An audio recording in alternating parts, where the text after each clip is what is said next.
Bwana asifiwe. Tumanga bazamura ibiganza. Haleluya. Atukuzwe.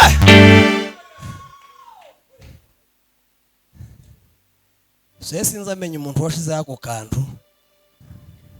Zamone baje kuvuga bazabanza bagahereza. Yo somo sindarifata. Ariko ndabikora. Amen.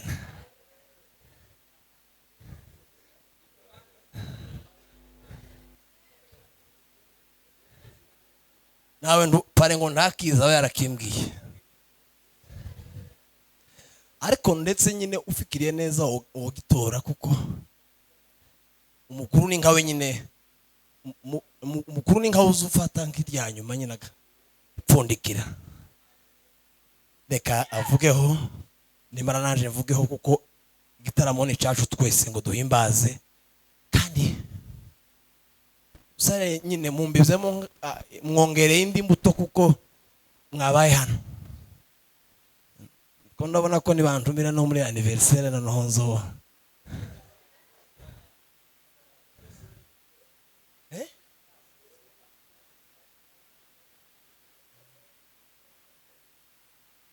Ejo ngo nari nabaye umuhanzi.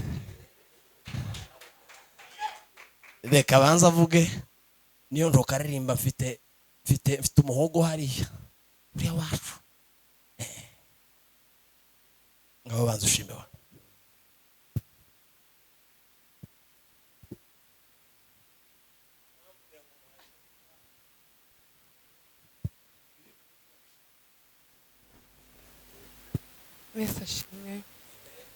Yesu ashimwe.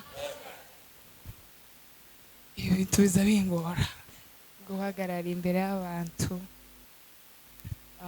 ariko iyo bibaye iby'Imana sinzangira isoni, ariko ari ibindi no kwiruka ngahunga, ariko iyo bijemo Imana sinzangira isoni. Sinzi gusa isoni ifite nuko abanyamama baye banseka ngo nakenyeye nabi.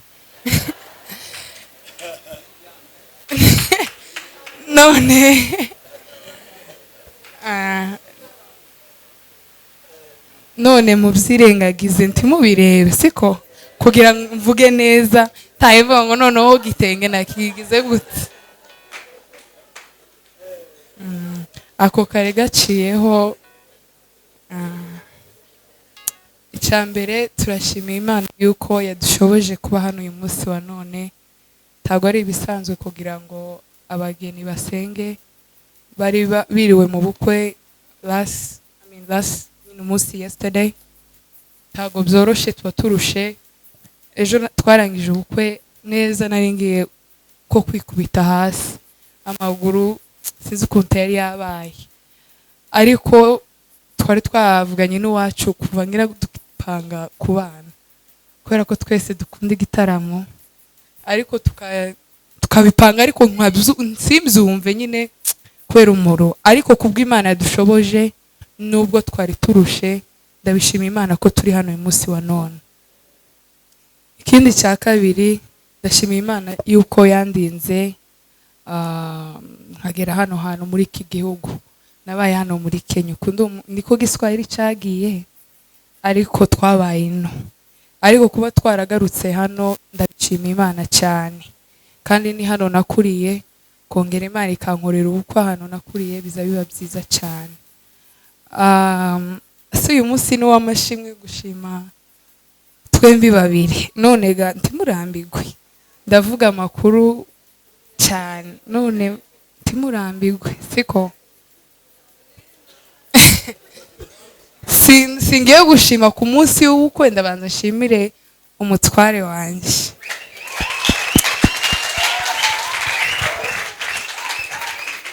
Yesu ashimwe. Ndabanza nshimire umutware wanjye yuko yemeye akaba ari nje ntora muri Kenya hose. Sinapanze ibyo kuvuga, ariko ndavugana n'amarangamutima. Mwihangane n'abatarababona timwumve nkaho twirasa, ariko umuntu watangiye asenga kare yasenze neza, Imana imuheze n'umugisha. Timubyumve nk'aho twari twirata ku bwacu, ahubwo ko turavuga imirimo y'Imana. Nimwumva nshizemo akantu ko kuryosha, timwumve cyane, ariko amateraniro ni ukumva Imana. Ndashiramo utuntu ariko muratwihanganira.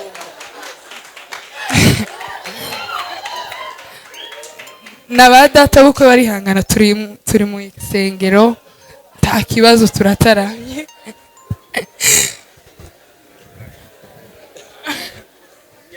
N'ahandi giterane nitwe twakihostinze, so ntabwo tuje kuvuga amakuru yandi, turavuga yacu.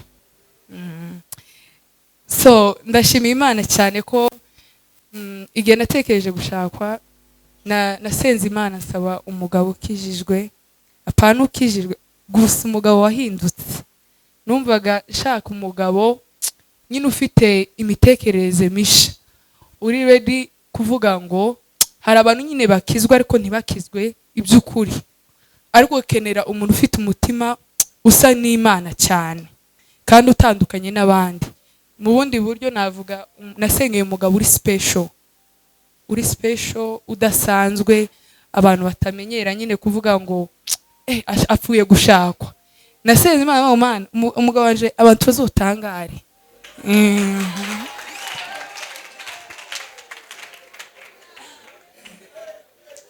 Nabonaga yuko ndasanzwe, nkabona yuko ntazobara n'umugabo udasanzwe. Noneho isengesho ryanje namasengera umugabo wafashwe. Bwana asifiwe. Noneho uyu wacu duhura, nako ntitwahuye nyine, twahuriye kuri social media, ariko ntiyangoye. Nawe sinakugoye nanje. Sinamugoye pe, ariko byanunguye ukuntu automatically twasa duhuza, kandi sinarinze wenda ngonje mu butayu ngo senge cyane. Mu mitekerereze narinzi uwo tuvugana ndamamuhabwa, mvuge ngo uyu muntu twashobokana. Yesu ashimwe. Turacyari mu mwuka ntitwavuyemo. Twavuze yuko mwumva Imana cyane. Ndagera kuri wa munsi w'ejo ntimugire ikibazo. Amen. Tubanze dutere haleluya kugira abantu bamenye ko tukiri mu mwuka. Tuzamure Yesu cyubahiro. Haleluya. Mwabonye ko tutavuye mu mwuka. Twavuze ngo turakoresha amarangamutima. Uko nari mvuze, nasengeye umugabo usa nkanje, Bwana asifiwe, ariko nyine usa nka Kristo, ariko uri ready kugenda usa na Yesu cyane. Amen. Noneho iwacu turahura, turakundana, ndabishima cyane. Noneho mbona kuntu sinari muzi ngo wenda ukundi kuntu. Noneho ikintu cyanshimishije nuko abantu bazamuvuga neza. Nicyo cyanshimishije cyane. Utonguto ntitwari turimo, sinari nkeneye umugabo uri famous. Sinari nkeneye umugabo abantu bazi wenda ngo cyane, ariko nza gusanga andusha ubustari cyane, arabundusha. None nukuri nari mbajije gushimira umutware wanje yuko yemeye tugakundana. Ejo mwabonye ibirori byacu kuntu zari bimeze. Ikindi ndashimira Imana, buriya ndashimira Imana ko yadushigikiye.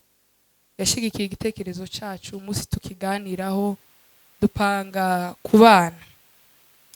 Hari ukuvuga ngo mubipange, hari no kuvuga ngo ntimubikomerereho cyangwa mubikomeze. Ariko njye nizera yuko atari ku mbaraga zacu kuba twageze hano uyu munsi cyangwa se ejo twaberetse ibirori byacu, kuko habayemo kwihangana, ubwenge, kandi ibyo zose ni ibintu Imana itanga, ntabwo ari ibintu umuntu apfa kwishoboza. No kuvuga ngo Imana yaradusapotinze mu buryo bwose, turumvikana kugeza umunsi w'ejo. Ibyo byo ndabishimira n'Imana. No kuba yarandinze nkaza hano, hari igihe abantu bapanga ibintu ugasanga habaye imbogamizi, umuntu aragwaye cyangwa abuye n'ikibazo kinini kidatuma bakomezanya na wundi cyangwa se agera kuri wa munsi wapanze. ariko kubwo Imana yaraturinze iturindira mu birere, tuza n'indege turashika, yewe no mu Rwanda imodoka zari zimeze nabi, ariko Imana yaraturinze kuriya. Si ibisanzwe, nje sinabifashe nk'ibisanzwe. Ku munsi w'ejo kuba twarawugezeho n'imbaraga z'Imana. Ikindi ndashimira abantu, ni ukuri mwaratwitabiriye cyane, Imana ibaheze umugisha, kandi mwanyegerezanye n'urukundo, yaba ari abayumbe bagenzi bacu, yaba ari abakobwa bagenzi bacu, turabashimiye cyane. Ndashimiye n'umuryango najemo, ni abantu beza, basakindi, ni ukuri ni abantu beza cyane. Ngira ngo namwe sije wo bivuga gusa, namwe mwobihamya, ni umuryango mwiza Imana yantoreye kugira ngo bashe kuwugendamo. Ikindi ndagenda nshimira abantu bakeya, brother wacu Musuke hariya naramutumiye, ni inshuti yanje cyane, kuko uwacu yavuze ngo iwe ngo iyo apfuye kuririmba azafatwa. Jewe namwumvaga mu ndirimbo mu modoka yanje ngafatwa, ndavuga ngo uyu muntu tuzoshaka nomero ziwe mubwire yuko azavuga ubutumwa nkanezerwa mu buryo bwo kuririmba. Naho twabereye inshuti, ndamubwira ko mfite ubukwe, araza aremera. None Imana iguhereze umugisha kuba waraje. Dushimiye na Mukire tubana n'umugore wiwe hari iwacu, akaba yaravuye mu Rwanda akaza mu bukwe bwanje, ndamushimiye nawe. Ndetse nshimiye na mukuru wanje Aline, amaze igihe kirekire hano rindi ubukwe bwanje, yari yaraje mbere muri Seville ya sister wanje, ariko yanga gutaha kugira abe mu bukwe. Mu by'ukuri ndamushimiye umuvandimwe wanje, Imana izoguhereza umugisha, ineza yawe tuzoyizirikana, natwe tuzokora uko wakoze. Ndetse ndashimiye n'abantu batwitabiye uyu munsi, mu by'ukuri Imana ibahereza umugisha. Ngira ngo reka ndekere wacu nawe avuge ayandi, aravuga yo nasize. Wanasifiwe. Tapanze neza.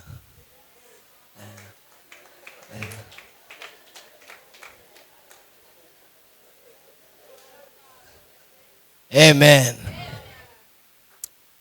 Ntabwo ndi burondogore, ariko ndishimye. Reka Nyahine yavuze ngo yatavuze, ariko ndayavanga nayo yavuze, kubera ko umutima uranezerewe, ni nkuko n'umutima unezerewe. Mbere ndashima Imana ko tugejeje uyu munsi. Kwizera kwanjye se n'ukwanje oyaye, kwizera nizeye Yesu ntabwo kuza kunyereka, tikuza kunyereka uburyohe bwo gutinda cyane mu isi, ngo nama numva ko ibyiza cyane ariko noramba ngapfa kuramba gusa. Nza numva kwizera kumpamiriza ko Imana ivuze ngo irampamagara noyitaba none cyangwa bitinze. Amen. Ibonye kwica mpamagariye kigeze ku mwisho. Cyo nshima Imana neki, ndashima Imana ko mbonye uyu munsi. Amen. Nindi minsi nari ndimo hari ukuntu yari myiza,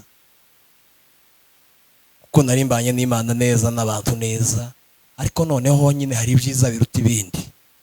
Ndashima Imana ko ntagiye ngo nitaba Imana aya maso y'umubiri n'aya marangamutima y'umubiri atabonye ibi ngibi, kuko ni ibyishimo. Amen.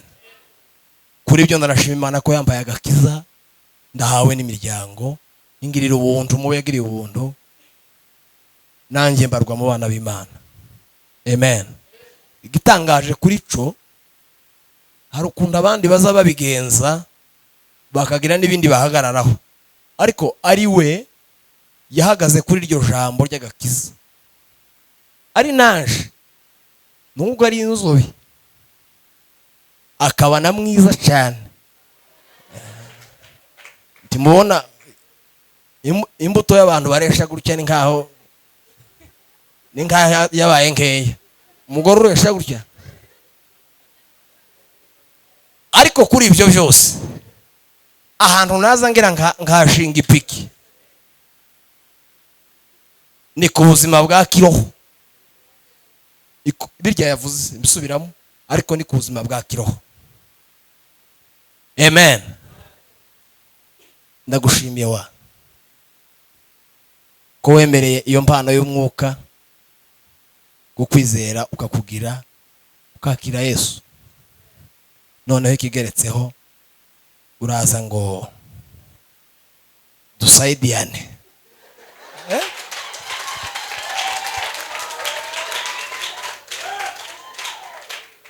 Bwana sifiwe.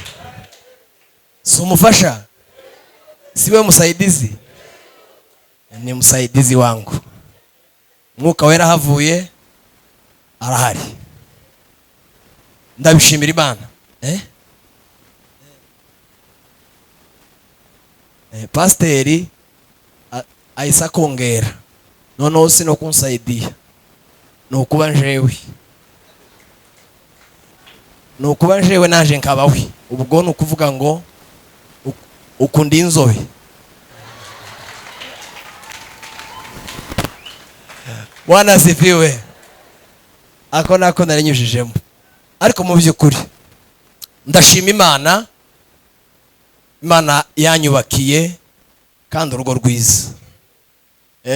Ni rwiza kubera ko twasangiye amawazo nyine, ubwo mfite icyo nshingiyeho mbivuga. Mbishima Imana. Hirya yaho ngaho ndashimira ababyeyi bambyaye bakandera kugeza uyu munsi. Narimo ngira ngo wenda ndagera kuri uyu mwanya muzehe yaje, kuko mukecuru hari agasafari yagize, ariko nubwo muzehe adahari pamudogo arahari. Reka musabe ahaguruke mu izina rya muzehe, dukubitire Imana amashi.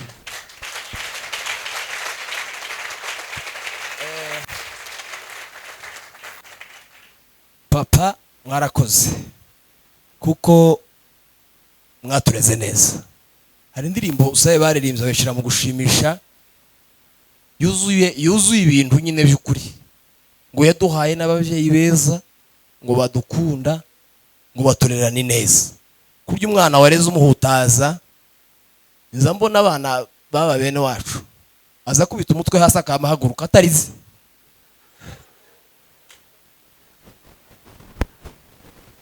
Ni ukuvuga ngo arize abagiye kurya ibindi biboko biruta birya. Ariko bamuzehe batureze neza, twakosha bakanyura akanyafu, ariko batwerekeza mu nzira y'agakiza. Ndabashimiye. Imana ibahe umugisha. Wenda iyo mutabikora gutya ntiwumva ko izacu twebwe atari bya bindi bisanzwe, twashingiye kuri icoga cyuko twese turabemera Imana. Imana ibahereze umugisha. Bwana asifiwe. Ndashimira abavandimwe, Imana yo mu ijuru bagirire neza. Ndi kumwe na Grand Frère Nganire, Sakindi Patrick, ndi kumwe na Sister Mutezinka, n'abantu beza tubana mu buzima bwose bw'umwuka n'ubw'umubiri, kandi twubahana twuzuzanya. Imana yo mu ijuru ibahereze umugisha. Mwarahagurutse mu birori, amaso areka kubona ko muri abavandimwe, mbona mwitanze. Imana yo mu ijuru ibahe umugisha. Nanjye nimugira ibintu bisaba ko umuntu ahaguruka, zahaguruka ko zashobozwa.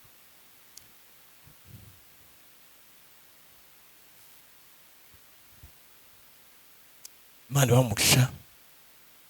Arakoze. Amen. Kwari ugushima, shimira abantu. Ndashimira Sister Aline wagize neza. Yaje nko mu kwezi kwa gatandatu, aje nkuko yari abivuze muri zo gahunda. Twinjijemo gahunda y'ibirori, aravuga ngo ntazabisika. Imana igumugisha. Turabizirikana abantu bagaciro. Mwarakoze.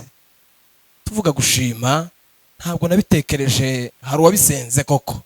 Usibye ko tutari n'abantu wenda batotegerwa ngo mwumve ibyo dufite ku mutima, ariko cyane ntabwo twabateranije ngo ari twe muza kumva. Twaje ngo dufatikanye kwishima no gushima Imana.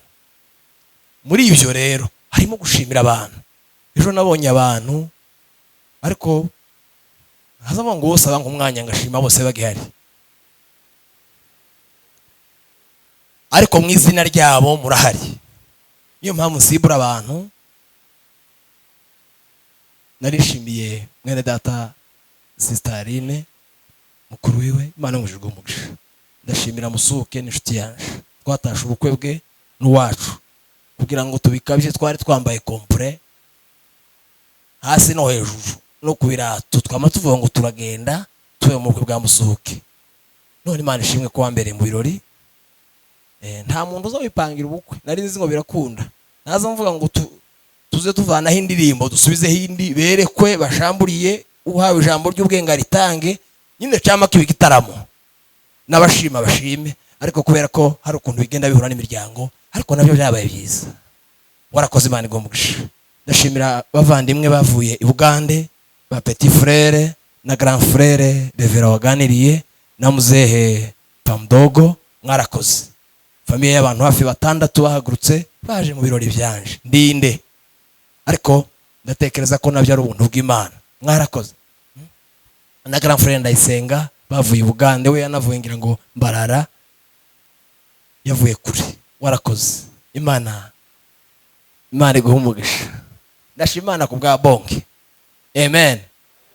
Timuzi ko tugira paruwase yari hepfo, iri paruwase umunsi tuyiga twari twicaranye na bonke, kandi twagize inzitane, ariko twama dusenyera umugozi umwe, bonke yamansigara umutima. Usibye no kuba ari inshuti bisanzwe, nako kantu kaba karimo, mba numva nyine hari ukuntu mwumva cyane. Bonke warakoze ko ntayira ubukwe, yari yagizemo imbogamizi, ariko Imana izikuraho ku munota wa nyuma. Imana ikugirire neza. Warakoze cyane. Ndashimira Abanyakenya cyangwa abantu tubana hano muri area.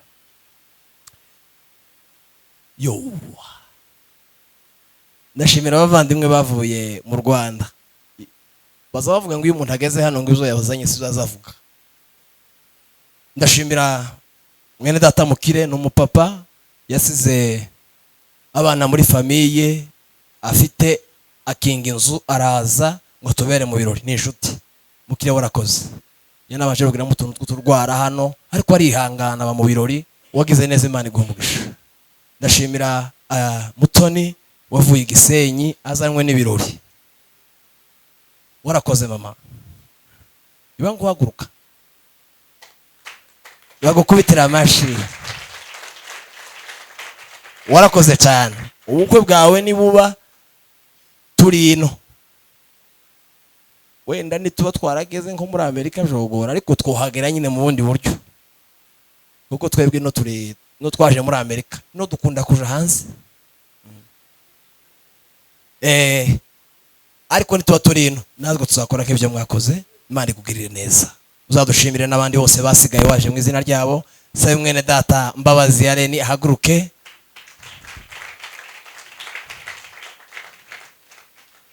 Abangaba nahagurukije mu byukuri ntabwo duhuje amaraso y'umubiri, bose ni kubw'impamvu zuko duhuriye mu murimo w'Imana. Yumva umutwaro wa Reni amasaha 20 nangahe. Warakoze. Imana igombugisha. Mu izina ry'abandi bose bataje twarabishimiye cyane. Imana ibagirire neza. Bwana sifiwe. Ndashimira pare Ndamayize yigeze kuvuga ngo iwe na Kadongo ngo ntawugira ifaranga ze ngo ni nkuko ngo ifaranga zova muno ngo bakazishira muno ngo ntaho ziba zagiye. Naho nanje na mwene data twari tugize urugendo rutoroshe, dushaka Dibora. Nukuri twari twaramubuze, nta migabane tutagezeho duha tumushaka, araguma asa n'uwihishe, ariko agakomeza akambwira ati wowe tuza. No kuvuga ngo duhure na mwene data yabigize mu ruhare. Noneho akarusho aza no kuba umubyeyi, aratubyara. Ejo twiriwe duhagararanye inama, yaje kuba pare, ariko yari yarambaye amasomo yose kubera urugenzi twagendanye. Akaza ambwira ngo uyu mugore tuzatugendana, atuzubona ko ari umwana mwiza cyane, ariko ndaje nkwigisha. Akambwira be toya ivyo bintu ndibishoboka. Noneho rero yaje gusara uguhagararana, ariko yari asanzwe ari pare. Warakoze mwene data, Imana iguhereza umugisha. Noneho yavuze ngo aravuga ngo azagenda anyuzamo ngo ashiremo utuntu tumeze nk'uturungo. Twahuje ibintu byinshi, noneho ngo tugere kuri base iriya yo muri sente byama biba nk'ibindi. Nanashimira mwene data Dawudi, iba nguhagarara data. Dawudi ni umuyumbe, Dawudi ni umucuranzi, Dawudi ni umuvugabutumwa. Ubushize yatuganiriye ijambo rya Feneyasi ahantu twari dutaramye mu banaziri, tugira ibihe byiza bikomeye. Ndamushimira yavuye Uganda azanywe n'ubukwe. Warakoze mwene data. None tugiye kuba nk'abanyuzaho akantu ko gushima Imana, kubera ko Imana yadukoreye bikomeye. Naza ndeba urupeto sarire nkabona ni rwiza.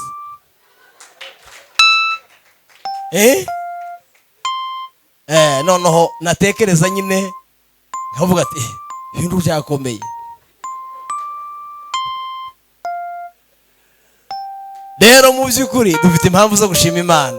Nari nibagiye gushima, ndashimira umushumba wanjye Revera Kiruhura.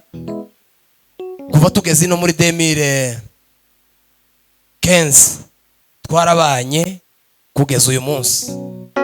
Niwe Revera, urumva byabaye byiza ko ari wanashingiye uko amavuta yega ndayazi kandi ndayemera. Imana yo mwijuru gomugusha. Twarabanye nawe afite kindi gice kinini yagiye adufashamo mu buryo bwo kugenda twunguka ubwenge n'ubundi. Warakoze, Imana yo mwijuru gomugusha. Kandi tukirino tuzokomezanya. Twanabanye no mu bihe bigoye, nanganswe ubu ngubu tuzakomezanya. Imana yo mwijuru guhereza umugisha. Mwarakoze n'abandi bose bakora n'aba mwarimu ni umujama kuriye gusagira inyigisho zigoye.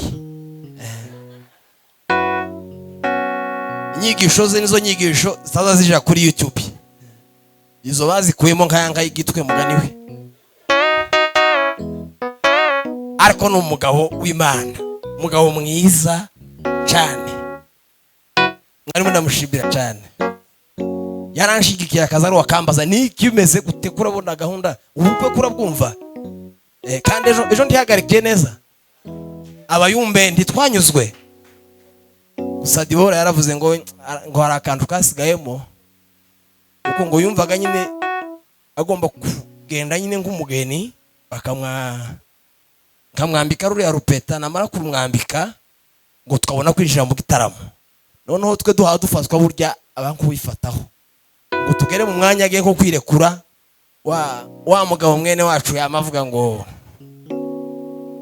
wagezweho ngo mambo y'ifamiliya. Nuko yamavuga turi mugabo ni ngaho atabigenje neza. Ariko hagarike neza, naranyuzwe. Mushumba Revera yarakoze, yashingiye neza. Ari umuntu uzushingira ukamubona ko arashakisha ko arahonda. Warese abantu bakambara niba ari impeta bakazambara ukabasengera.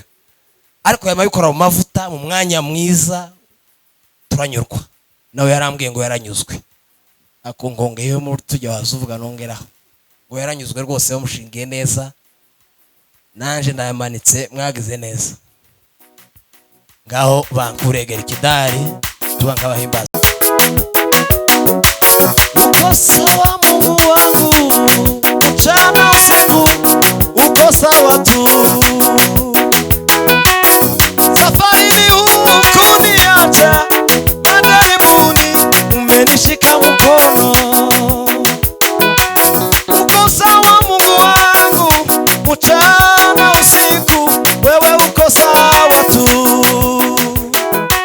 Safari ni hukuniacha, majaribuni umenishika mkono.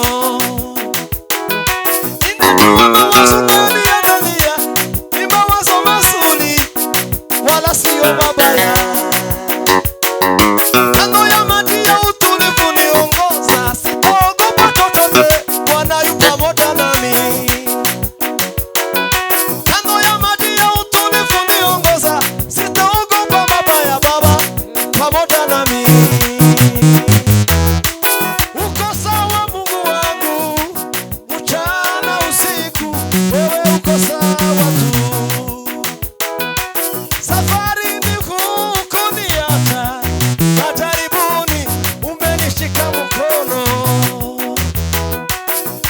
safarini ukuniacha, majaribuni umenishika mkono.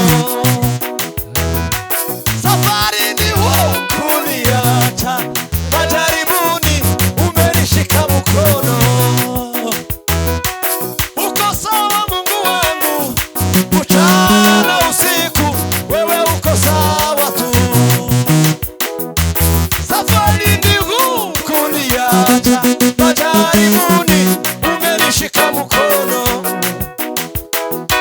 Safarini hukuniacha, majaribuni umenishika mkono. Safarini hukuniacha, majaribuni umenishika mkono. Safarini hukuniacha, majaribuni umenishika mkono.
twegerane.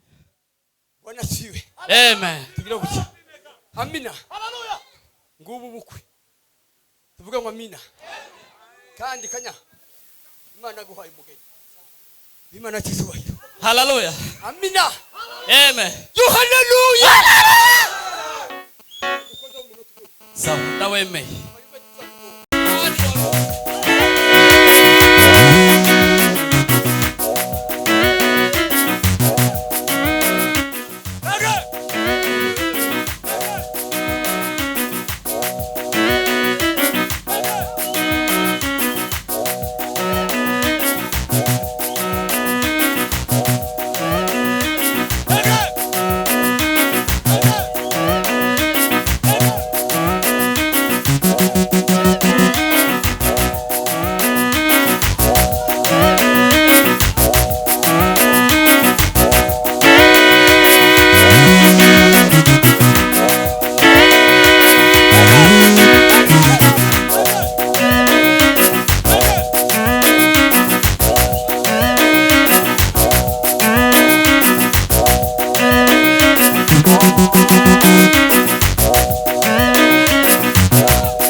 Bwana sifiwe.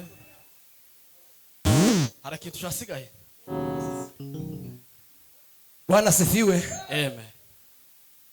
Abandi biki hasi. Ndashimira nk'uko nabivuze mushumba wadusabiye mushumba wa hano umwanya akatwemerera Revera mwagize neza. Bwana sifiwe. Kambe ngutera haleluya. Zamura ibiganza. Amen. Abo turi kumwe. Zamura ibiganza. Hallelujah.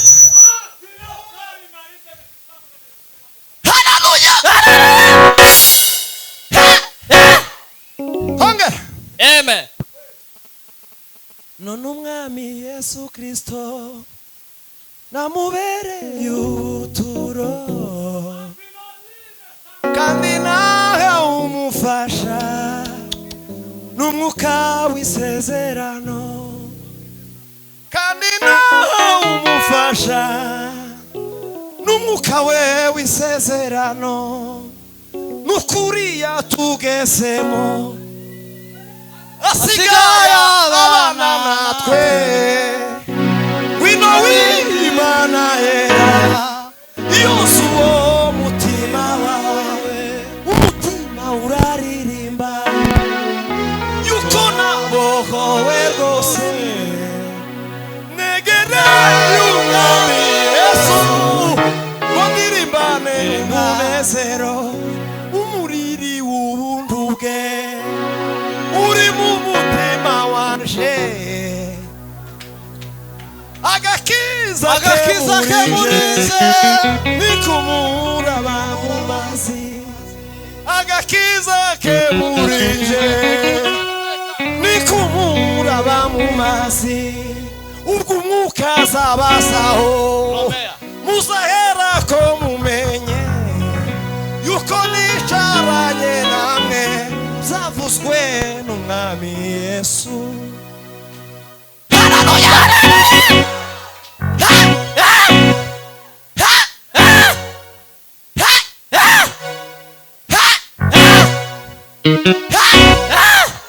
atukuzwe. Amen. Bwana asifiwe sana. Akimana ni nziza. Bwana asifiwe. Ikiruta byose nuko turi abakandida b'ijuru. Bwana asifiwe. Ya ulimwengu yatapita hima, Yesu we Yesu tumaini langu, heri kuwa naye. Oh, yeah, yeah, yeah.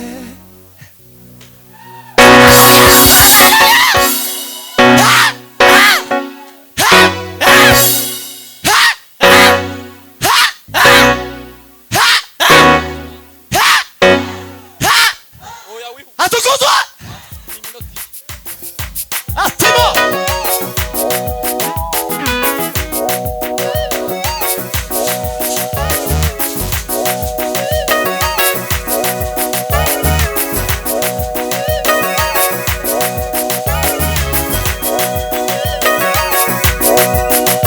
Hey! Ottima la buona forma della.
murakoze mwike hasi Mwami Yesu komerezeho n'izindi gahunda ndaguhimbaje. Mana